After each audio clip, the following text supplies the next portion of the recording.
April 29, 1945. Dawn breaks over the Bavarian countryside near Munich, Germany, where the air hangs heavy with the acrid stench of decay and unwashed suffering. Rain powders softly on the barbed wire fences of Dachau concentration camp, mingling with the distant rumble of American tanks grinding through the mud-churned roads. Skeletal figures in striped uniforms huddle in the barracks, their breaths shallow and ragged, eyes hollowed by years of torment. Nearby, SS guards, their once crisp uniforms now soiled and tattered, grip their rifles with trembling hands, the metallic click of bolts echoing like a final futile defiance against the encroaching thunder of liberation. This moment, etched in the annals of human atrocity and redemption, marked the unraveling of one of the Nazi regime's most enduring symbols of terror. Dachau, established in March 1933 as the first concentration camp under Heinrich Himmler's SS, had evolved from a site for political dissidents into a sprawling network of horror encompassing over 100 subcamps. By 1945, it housed more than 32,000 prisoners, Jews, Poles, Roma, Jehovah's Witnesses, homosexuals, and Soviet POWs, crammed into barracks designed for a fraction of that number. Official records from the International Tracing Service document over 200,000 individuals passing through its gates since inception, with at least 41,500 perishing from starvation, disease, medical experiments, and executions. In the weeks leading to April 29th, as Allied forces closed in, SS commanders ordered death marches evacuating thousands southward, leaving trails of corpses in the snow and mud. One such march from Buchenwald alone claimed hundreds of lives from exposure and summary shootings. The significance of this day lay not merely in the liberation of bodies, but in the shattering of an ideology built on racial supremacy and iron control. For the Third Reich, Dachau represented the machinery of purification, a place where the weak were called and the regime's enemies erased. Yet, as American troops from the 42nd Rainbow Infantry Division and the 45th Thunderbird Infantry Division approached, supported by the 20th Armored Division, the camp's facade of invincibility crumbled. Scouts from the 522nd Field Artillery Battalion, many of them Japanese-American Nisei soldiers who had fought through Italy and France despite their families' internment back home, were among the first to witness the horrors. They stumbled upon a freight train of 39 boxcars abandoned on the tracks, doors ajar, revealing nearly 2,000 emaciated corpses, victims of starvation and typhus during transfer from other camps. The sight, as described in after-action reports, induced waves of nausea and unbridled rage among the liberators, with one soldier later recounting the splattered remains and overpowering odor that clung to their uniforms for days. In the minds of the SS guards, the war had been a crusade of Aryan dominance, a vision peddled by propaganda films and Hitler Youth indoctrination. They anticipated a heroic stand, perhaps a negotiated retreat or reinforcement from phantom armies, their Mauser rifles and Schmeisser submachine guns symbols of unyielding authority. Many had volunteered for the Totenkopfverbände, the Death's Head units, expecting glory in subjugating these subhumans they guarded. Heinrich Wicker, the 33-year-old SS Untersturmführer who assumed command after the camp's commandant fled, led a ragtag force of about 560 personnel, including regular SS, Luftwaffe transfers, and even conscripted Hungarian Waffen-SS troops and inmate trustees pressed into service. They braced for annihilation, rumors of Soviet atrocities on the Eastern Front fueling fears of vengeful retribution. Instead, the reality unfolded in chaos and unexpected mercy amid fury.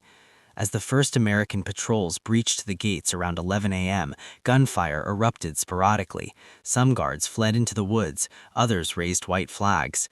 Wicker formally surrendered to Brigadier General Henning Linden of the 42nd Division at approximately 3 p.m., handing over the camp in a memorandum that read like a bureaucratic formality amid the apocalypse: acceptance in the name of the United States Army. The emotional chasm was profound.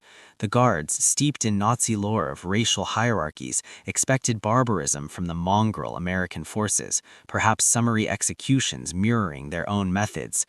Yet, while outrage boiled over, not all encounters descended into immediate violence. Some wounded SS were treated by American medics in makeshift aid stations, their wounds bandaged with the same efficiency afforded to Allied casualties. One guard, a young Luftwaffe conscript barely out of his teens, later testified in post-war interrogations about the surreal sight of GIs sharing cigarettes from their K-rations, a gesture that pierced the veil of propaganda portraying Americans as decadent weaklings. But for many, the experience veered into terror. Liberated inmates, fueled by years of pent-up agony, turned on their tormentors.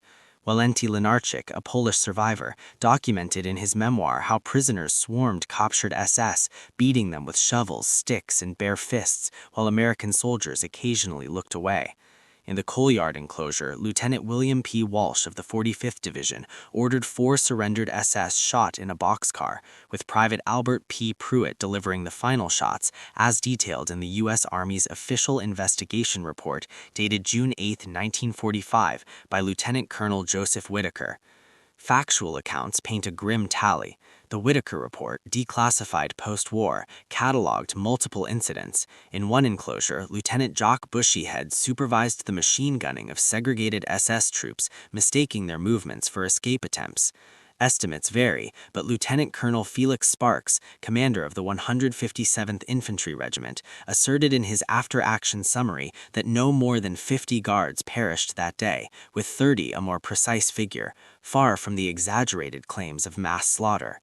Jürgen Zaruski, a German historian analyzing camp records, pinpointed 16 SS shot in the coal yard, 17 at Tower B, and additional killings by inmates, totaling perhaps 25 to 50.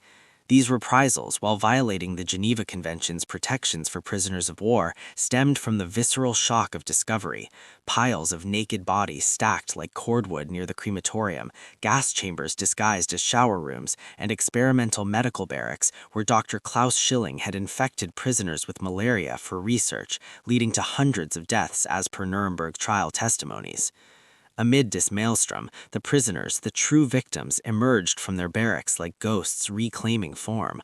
They had endured a regime where daily roll calls lasted hours in freezing rain, rations dwindled to watery soup and moldy bread, and arbitrary beatings enforced by capos.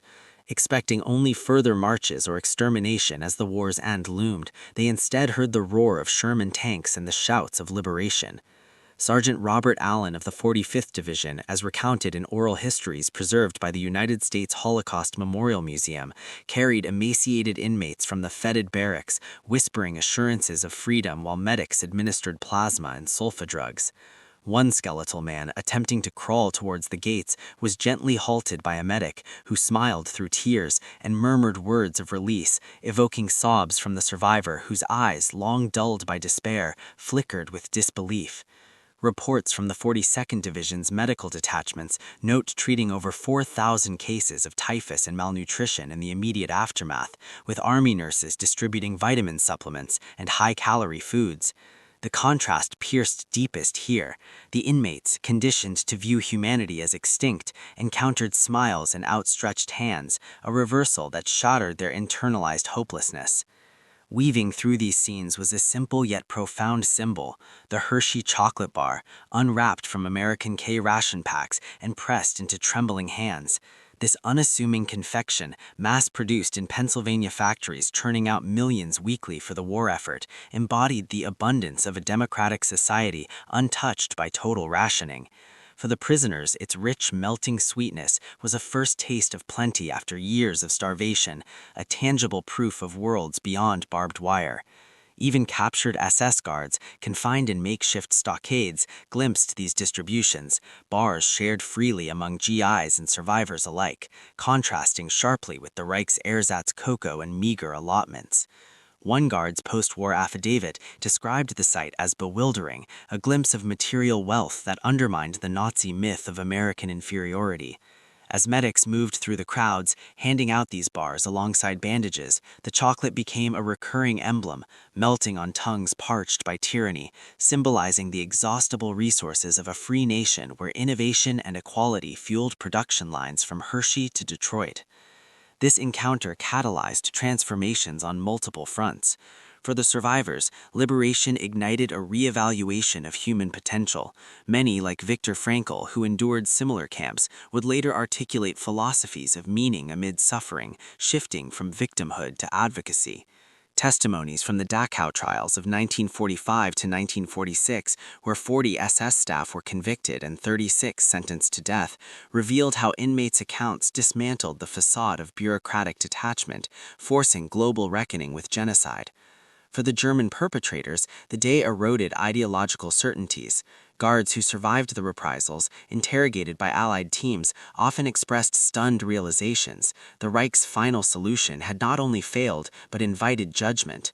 Vicker himself, executed in 1946 after trial, reportedly displayed resignation in his final statements, acknowledging the camp's horrors as indefensible.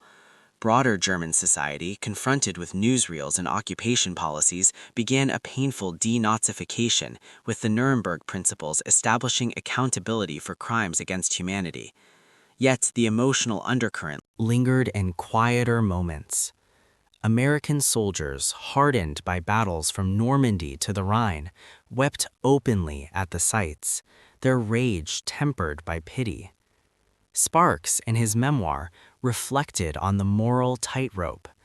The things we saw defied description. Inmates, clutching those chocolate bars, found tears streaming not just from joy, but from the overwhelming return of dignity.